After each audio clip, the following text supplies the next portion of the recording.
and I'm not putting this lightly. I came back to Detroit this past weekend, had to take care of some business, and luckily it coincided with the Fedorov retirement night. But a friend of mine suggested that I try this new pizza place in Corktown. It's called Grandma Bob's. Remember that name, Grandma Bob's. It's just down the street from Nemo's, right across the street from Slows, if that helps you with the location or any of you. It is the best pizza I've ever had. It's Detroit deep dish pizza. I think the restaurant's relatively new, but it was fantastic deep dish. And it was like made with natural ingredients. So like you didn't feel all bubbly and stuffed after. I ate there Saturday and I ate there Sunday. Like it was that good. So next time you go down to a Red Wings game, or when you're downtown Detroit, Tigers, whatever, Grandma Bob's is the pizza place. I'm telling you, I'm not lying. People will back me up on this. It is going to be a big hit once more and more people start finding out about it. Are you a big pizza guy, dude? I was just gonna say I happened to have pizza tonight for dinner, and now I'm starting to think that maybe I should have more pizza because Grandma Bob's sounds like it's the place to be. Dude, I'm telling you, and that's the worst about pizza. When someone starts talking about it, you want it. I will say this on the way home, I was a little stuffed and the pants weren't really fitting as what they used to, so I had to wear sweatpants most of the way home. It was the best pizza I ever had. So, Grandma Bob's, if you're listening, please sponsor us. Prime sponsorship opportunity, if you ask me.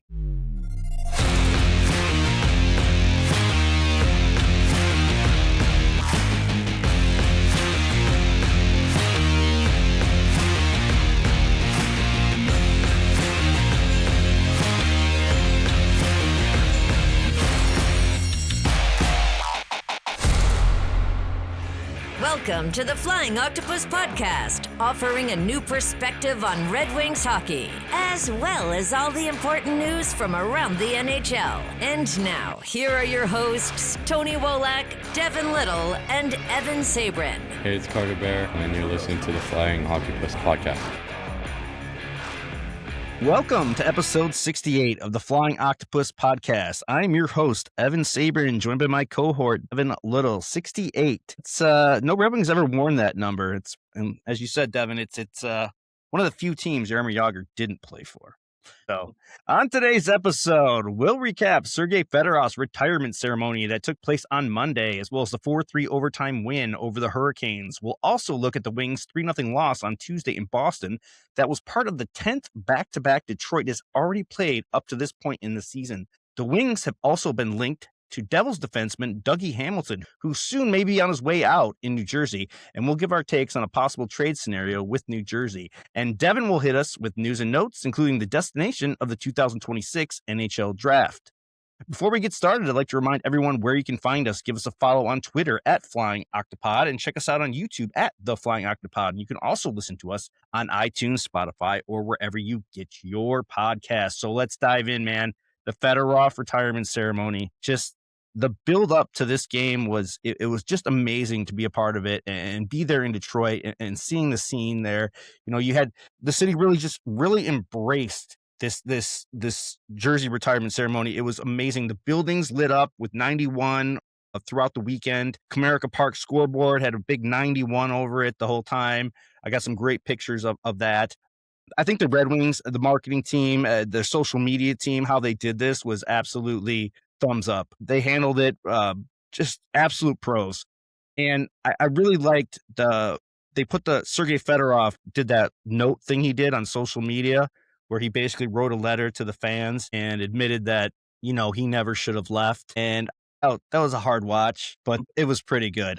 I honestly think I really kind of wish that they would have let that. I kind of wish they would have let him say that during his speech. I think it would have had more impact because I think everyone saw that social media post. But it was amazing. Just the whole weekend being there. The team store, got to spend some time in there. Hopefully, I'm going to beat my wife to the mailbox so she does not see the credit card statements of the things I bought that a person of my age doesn't really need. But one of those things that I just really couldn't resist. And I think the best part for me was seeing fans that were from my generation, which is a little bit older than yours, and seeing these fathers, these mothers with their kids and sharing that experience of, you know, what their childhood was like growing up and following this team. Because I don't think especially in today's age in the NHL, we're never going to see something like what the Red Wings did for those 25 years. And Fedorov being in 13 years of them was just such a huge impact on the Red Wings' success and what they did in the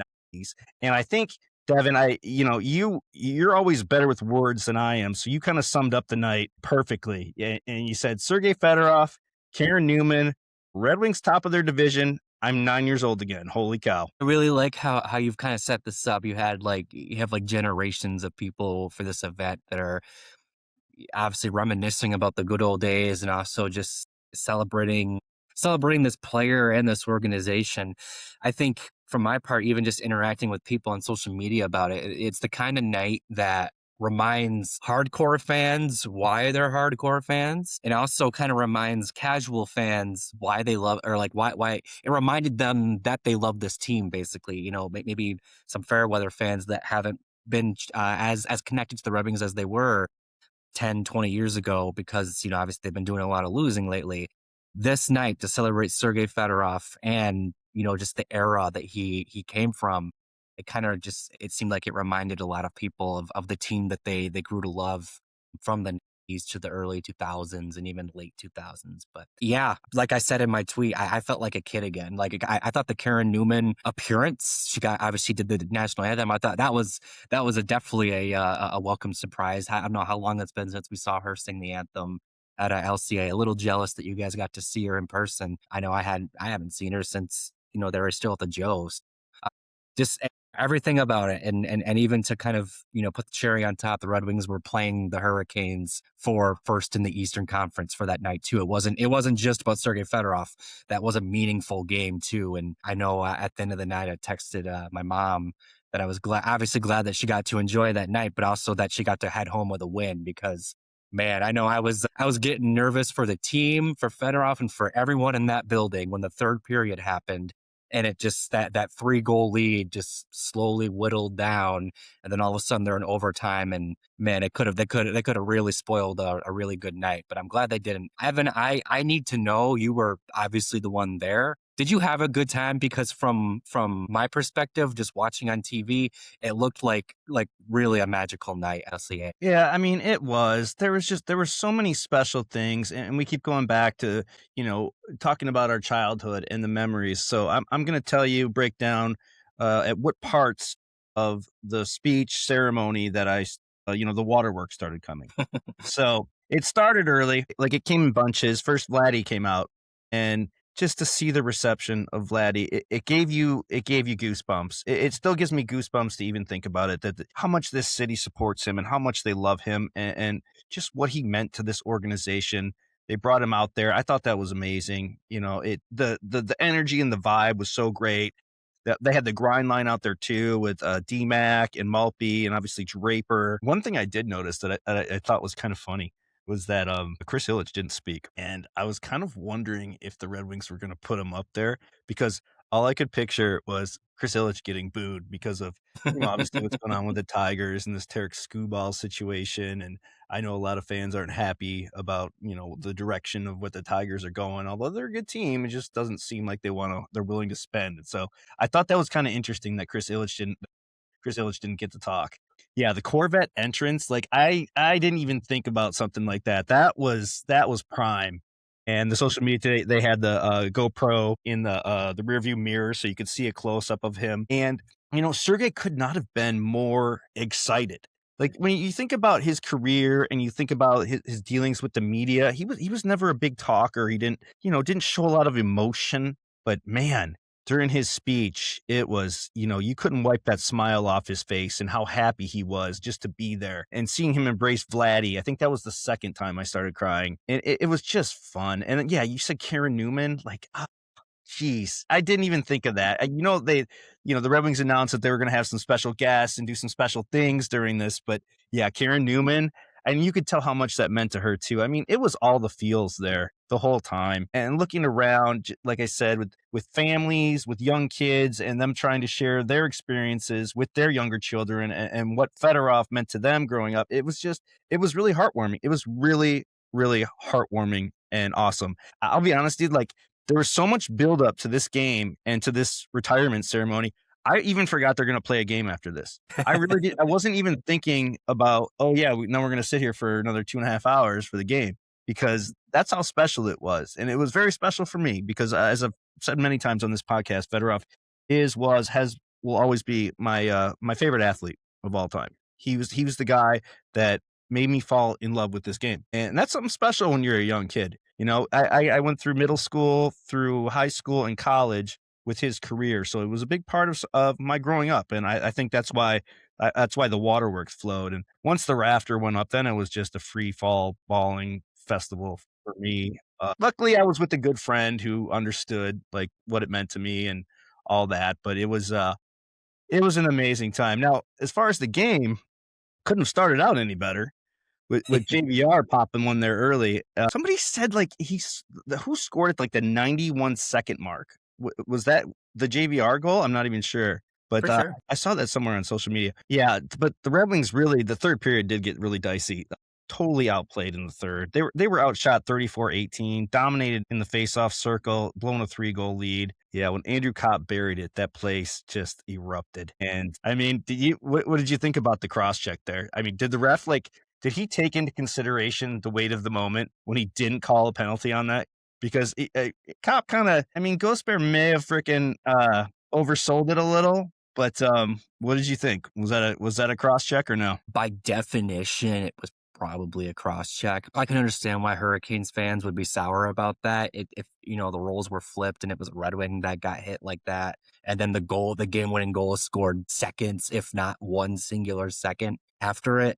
Yeah, I mean, the Red Wings fans would have been pissed too, and I wouldn't blame them. But I guess and maybe this is where I'm saying yes, maybe the refs were thinking about, context and whatnot. Like I said, they were playing for first in the Eastern Conference. I know it wasn't a playoff game, but it kind of was. Like, there's definitely bragging rights. There were bragging rights online, or on the line, I should say, that night. And that's without even thinking about all the extra stuff that was going on there. I don't think the referees, went into the game thinking we're going to make sure that Sergei has a good night tonight. I would hope not. That's not their prerogative.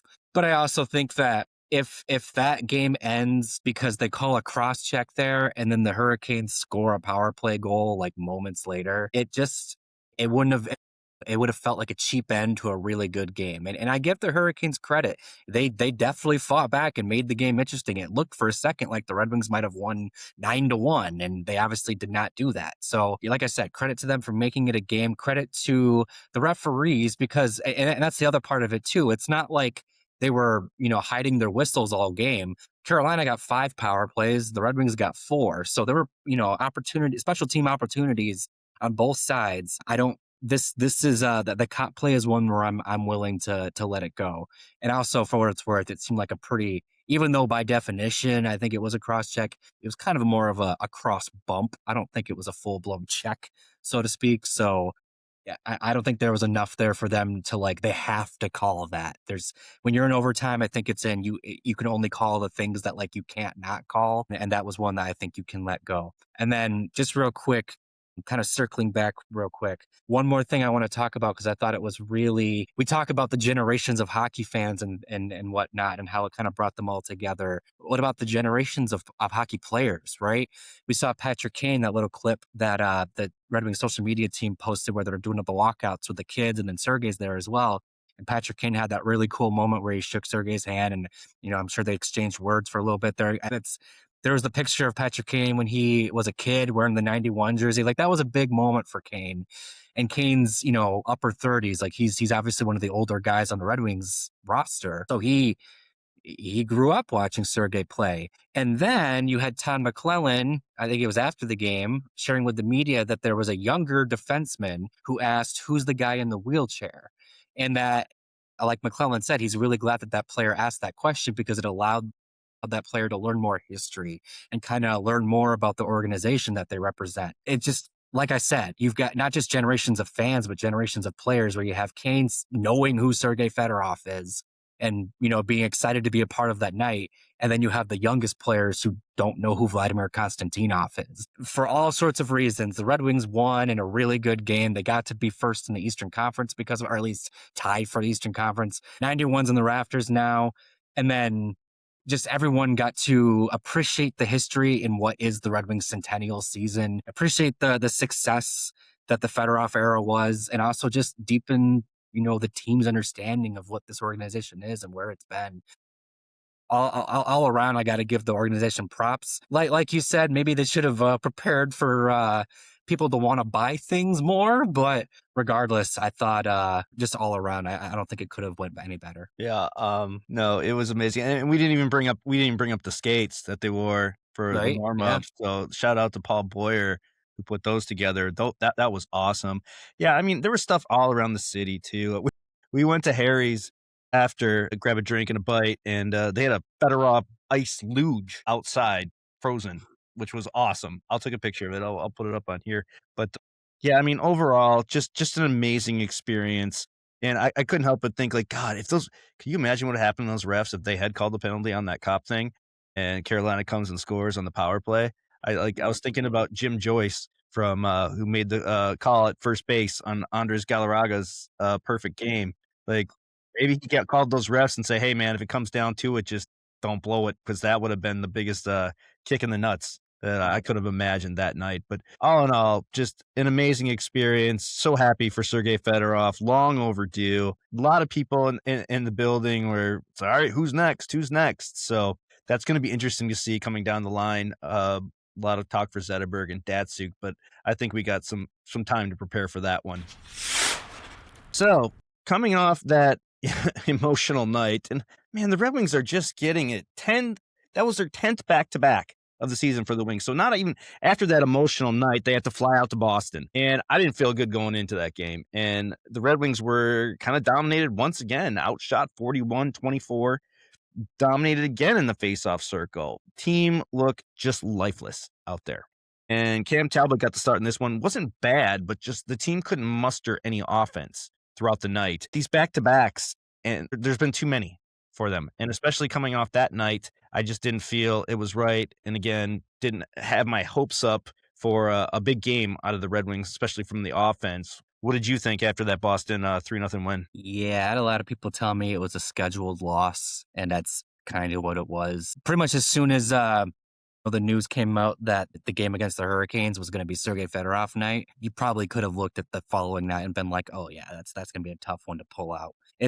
I agree with everything you said. I don't think Cam Talbot was bad at all. In fact, he's probably the only reason why they had a shot in this game for as long as they did. I said this on social media, but I think that the Red Wings are unfortunately doing that thing that they like to do where for whatever reason, they cannot get a W with one of their goalies. They can only do it with the other guy. Right now, John Gibson is the beneficiary of that. Now, to Gibson's credit, he's been playing really well. But even when he doesn't play well, the Red Wings still seem to figure out a way to win. Whereas you have games like this where Cam Talbot was not the problem at all, but the team just wasn't able to respond and give him the goal support that he needed. And I'm sure a majority of that can be attributed to just the emotion and coming off of a game like they did against the Hurricanes. But even still, it's interesting. My biggest takeaway, I have two takeaways from that game. One, tough to lose a game. Like, in a weird way, you would almost prefer to win the game against the Bruins than the Hurricanes because the Bruins are a divisional foe, and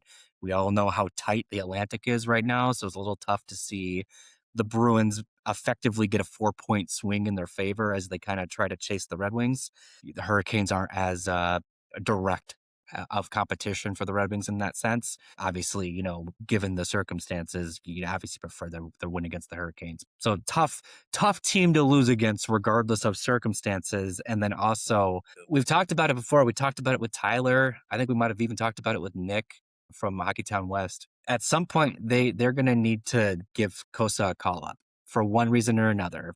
Honestly, a couple of reasons. And it has nothing to do with not having faith in Cam Talbot. It's more so knowing what you have in Kosa, so then you can properly plan what you want to do with Talbot. If the team, despite his best efforts, is not getting W's in front of Talbot, then I think now is a good time. I mean, it's been a good time, let's be honest, but now is a good time to give Sebastian the call up and give him a game or two just to see how he looks, and then go from there. If he doesn't look good, send him back. you got Cam Talbot for the rest of the season. If he does look good, now you have options. I think that if Talbot was rolling high and he was the beneficiary of the Red Wings can only win with one goalie right now, then I'd probably be popping the brakes on that idea.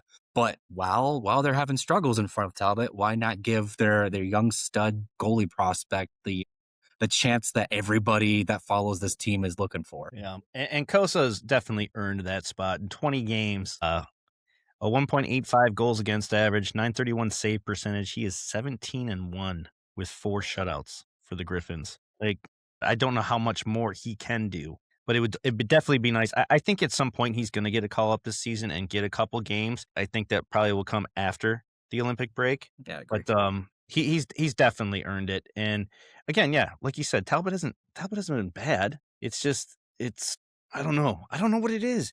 And Gibson, I didn't talk about Gibson from that first game. He was actually really great in the Carolina game. He really stood on his head there. I mean, the Red Wings are in a good spot right now. This Olympic break is going to be a big test, see how they come back and respond through it. But I don't think you can ask much more for what this team has done through the first 48 games. I would agree with that. I've been given the kind of apprehension we all kind of felt heading into the season. A lot of youth, still not necessarily proven. I don't have much to complain about with this team. Obviously, there's areas they can improve, but if you would have told me on January 15th that they're not just vying for the division lead, but the conference lead, games in hand aside, I'm taking it.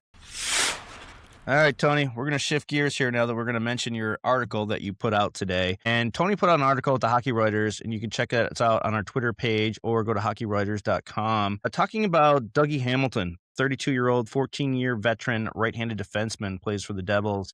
Looks like he's been getting some healthy scratches lately. Devils are looking to move some salary around. He has a $9 million cap hit through 2028. A lot of speculation that Steve Yzerman could bring him in, pair him on the second line with Ben Sherratt, move ASP, Axel Sandy Pellikka down to the third pairing with Albert Johansson. He would have to prove the deal, 10-team trade list. Put up 74 points just 3 years ago, but the numbers have started to decline a little bit. There are some injury concerns with Dougie Hamilton.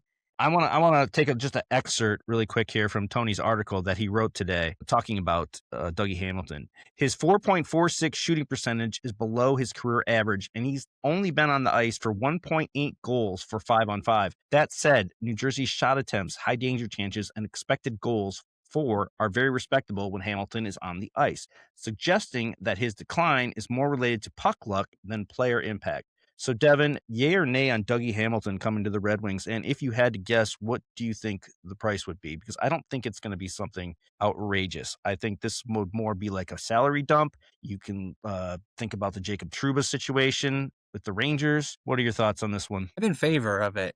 And the biggest reason why is what you kind of ended with there, the acquisition costs. I think that there's going to be some options out there for the Red Wings in terms of potentially upgrading their blue line.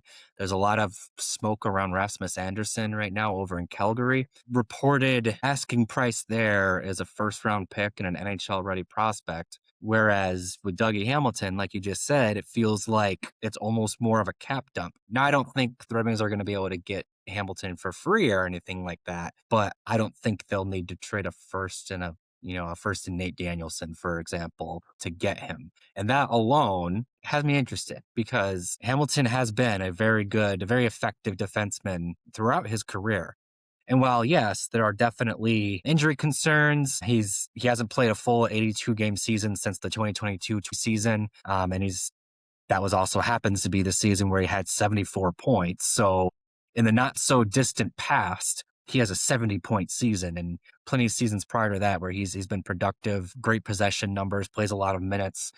He has experience playing a lot of minutes, like I just said, and I think that's also kind of a key thing here. Because if you're acquiring a right-handed defenseman like Dougie Hamilton or Rasmus Andersson for that matter, it means that you're probably at least doing so to knock Axel and Pellikka from the second pairing down to the third pairing. And if you're going to do that, you got to have a guy that you can rely on that second pairing. And so to have a guy like Dougie Hamilton, who even now, in what has been a down season for him, he's still playing averaging 21 and a half minutes for the Devils. You know, to some extent that he can give you 19, 20, 21 minutes on a nightly basis.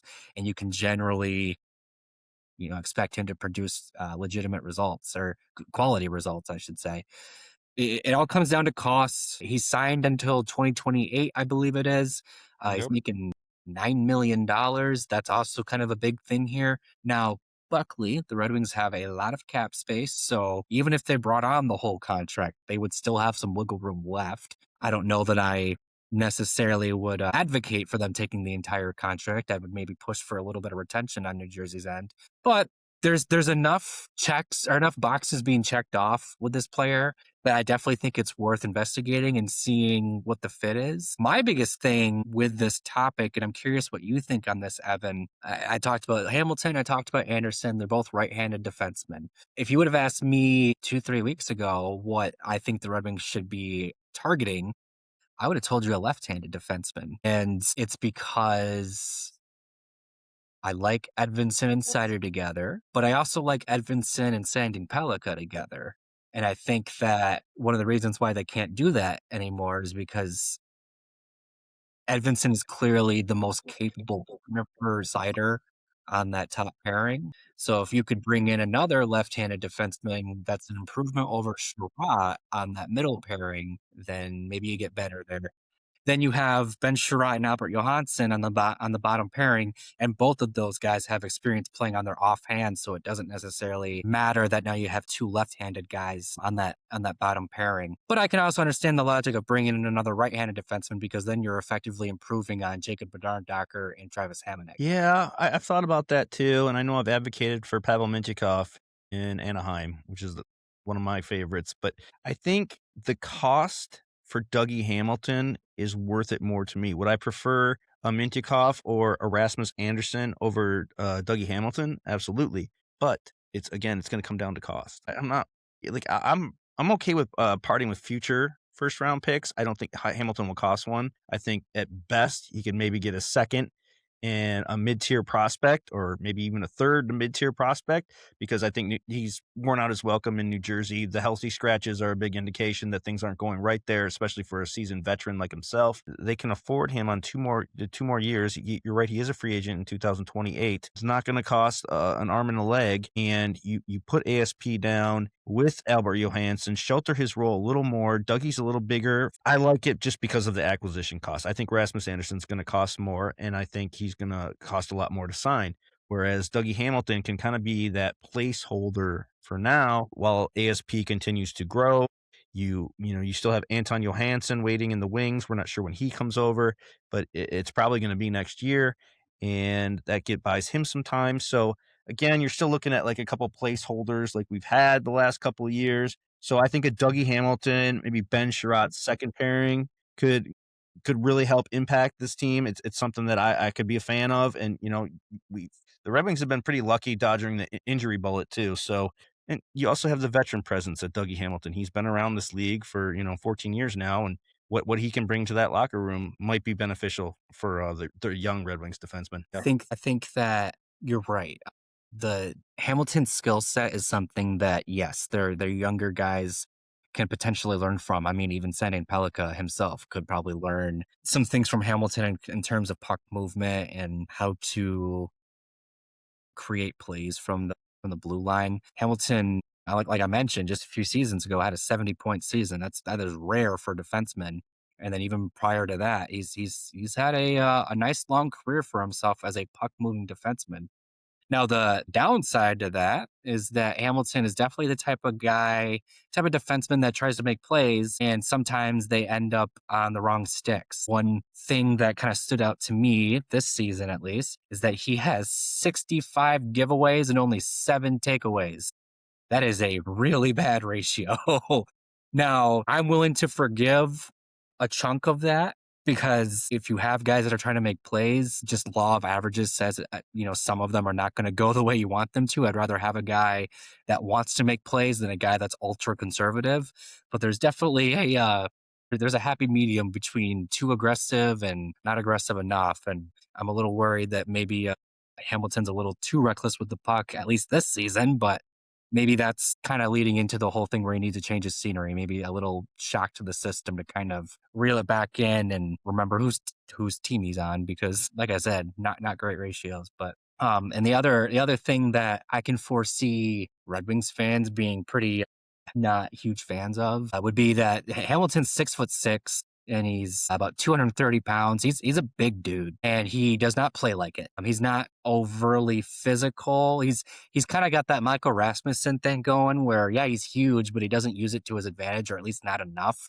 He's the type of guy that I think you could see a guy who's roughly the same size knock him down fairly easily. You hate to see big guys play like you hate to see a guy who's 6'6" play like he's 5'6".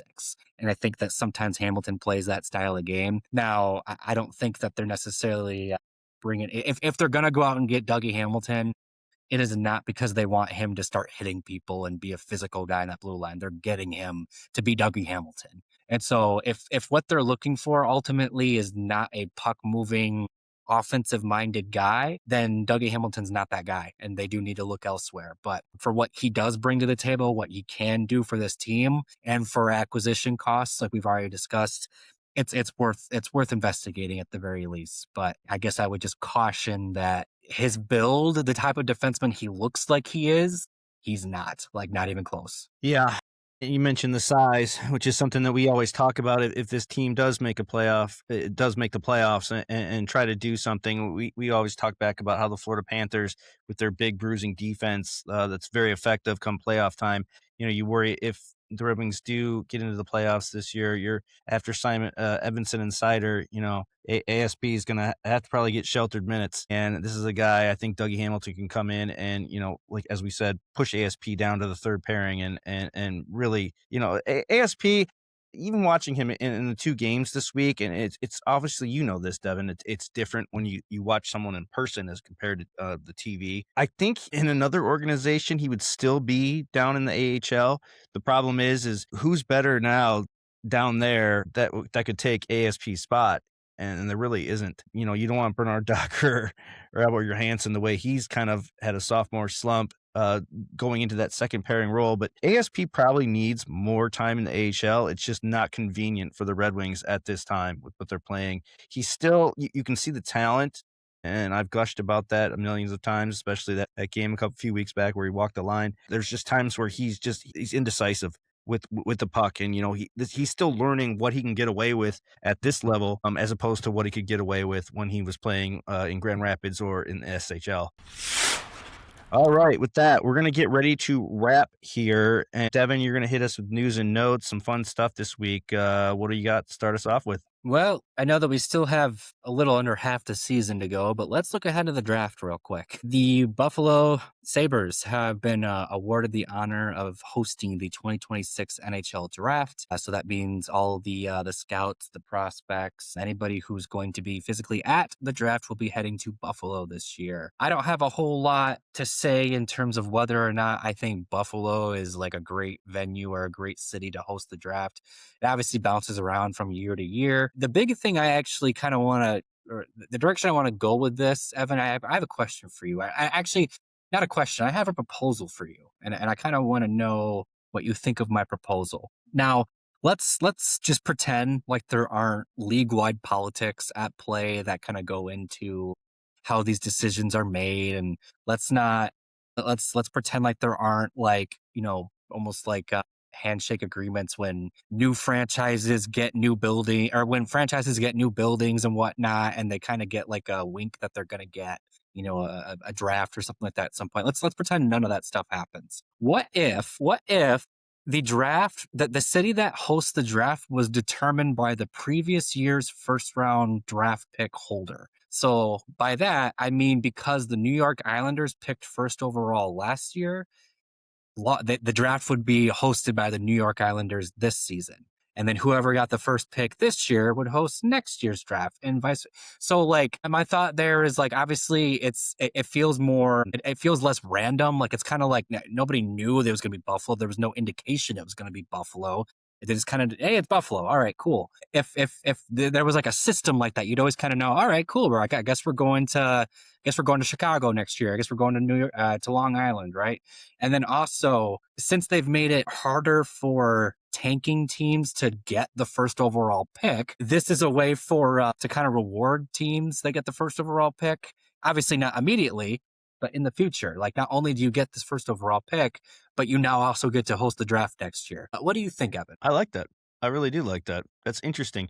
Although back in the day here, Buffalo and Edmonton would have been hosting every other year with all their lottery luck. Yeah, that would be great. I was told, I heard from someone that Montreal was going to be the spot this year, and I know the scouts and GMs, and even though GMs won't be there, but the scouts and the media, they love Montreal. But I haven't heard as much about Buffalo yet. I still plan on going. Anchor Bar, I heard that's the spot I have to hit up. But no, that's an interesting proposal, Devin. You should put that out. I think that could work.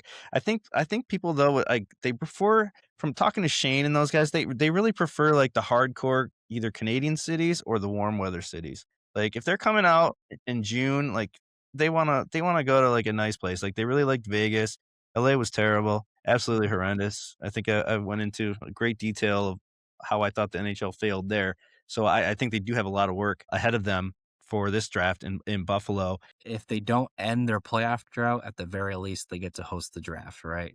I guess they get something no matter. Well, maybe they do a lottery. Would you do a lottery for the draft with the lottery teams? There you go. Maybe Yeah. the team that doesn't win the first overall pick gets the draft. But then you'd have to, like, some of those bottom feeder teams, like they could be just repeating and repeating, and Mhm. especially if it's Winnipeg. Winnipeg's in last place, dude. No one wants to go to Winnipeg for the draft. I definitely did have the thought that, like, you would have that one year where a place that absolutely nobody wants, Winnipeg, yeah, that nobody wants to go to, like, gets it, and then it's like, okay, Yep. like, now let's do whatever we got to do to make sure they never pick first overall again. Or yeah, like if you have that Edmonton run from 2010 to 2012 where they picked first overall three years in a row, I think the league would have to step in and do something in that scenario. But yeah, I just thought it'd be a fun way to add purpose to things. Like I said, it just, okay, I guess we're going to Buffalo this year. I don't know why, but I guess it's what we're doing. Or maybe it's like the team that's in first place at the break, or maybe it's the President's Trophy wins the draft. There's definitely something there to strategize for the NHL, but Gary Bettman probably won't come up with it. I'll spend the rest of the season really ironing this out, and I'll give the full proposal around the draft. How about that? I like it. I like it. Moving on, speaking of draft, let's talk about a prospect, Michael Prodl, goalie prospect drafted in last year's draft by the Red Wings, signed with Colorado College. The Czech goaltender, Slovakian goaltender, my apologies, was a third round pick, 75th overall, last draft.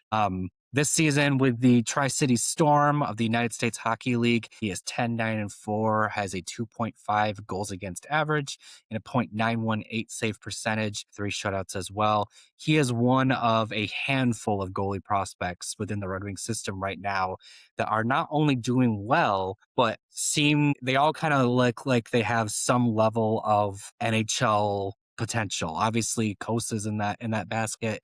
Trey Augustine's in that basket. A couple other guys. Prado's in there too. The Red Wings, the goalie pipeline, I can't even keep up with it. There's so many now. I mean, Stevie really went out and drafted just depth, and then he drafted more depth. And some of these guys have just have really done well where they're at. And it's interesting to see. You got to think at some point, man, one of these goalies is going to get traded for something. You still have Postava, you have Prado, you have Trey Augustine, you have Kosa, you have Rudy Jaman. They've got some depth there, man.